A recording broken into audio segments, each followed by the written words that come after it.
This is Caleb Barney with Russell Real Estate, and today we're going to go over the price escalation addendum, also known as an escalation clause.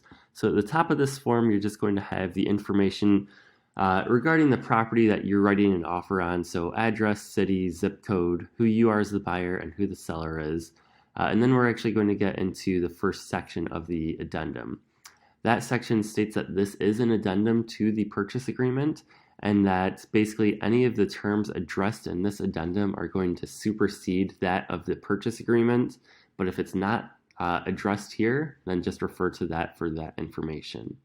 If you're not familiar with what an escalation clause is, the best way to describe it is by using an example.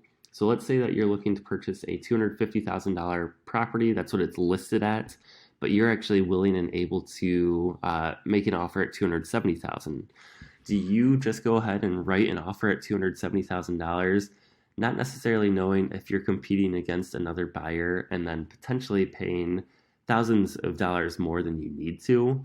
Or do you go in and offer $250,000 or less and run the risk that another buyer comes in and basically you lose out on the house?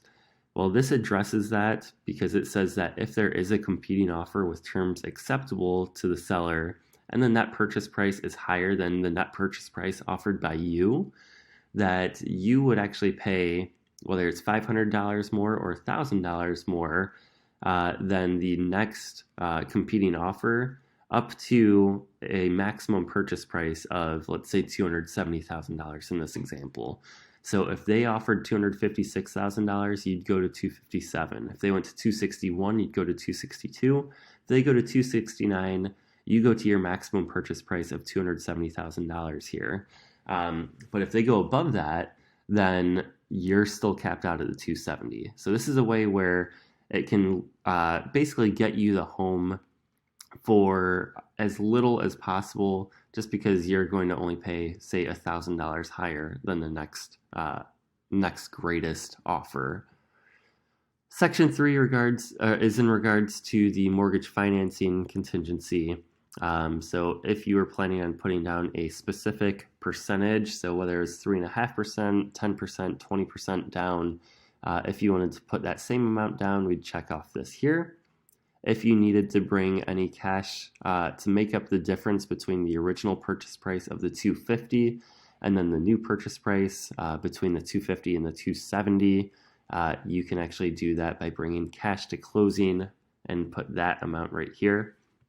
Hopefully you would have already provided a pre-approval letter from a reputable lender of an equal amount or greater than the maximum purchase price. But if not, this just states that you'll provide that pre-approval letter within X amount of days of the executed purchase agreement.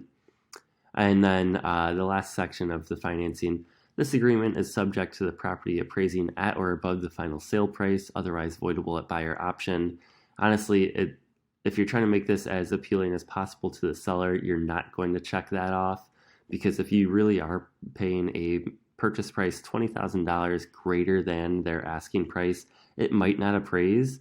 And if that's the case, then it's not going to make the seller feel warm and fuzzy knowing that you can just walk away at that point. To protect you and give you more peace of mind, that somebody isn't just going to tell you, oh yeah, we have an offer at $269,000. Section 4 states that the seller shall provide a copy of the competing offer to you, the buyer, no later than the time that they return a copy of the fully executed purchase agreement to you. So a little more peace of mind for you there. And then the last section just says that the buyer understands and acknowledges that no further signature or initials are required on this addendum to have a fully executed addendum or agreement.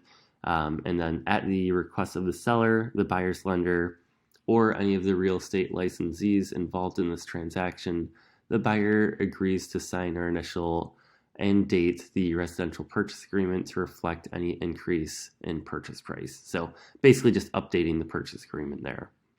The last portion is just saying that that once you sign off on it, you're agreeing to everything listed above. Once the seller signs off on it, they're doing the same. And that is the price escalation addendum in 5 minutes or less.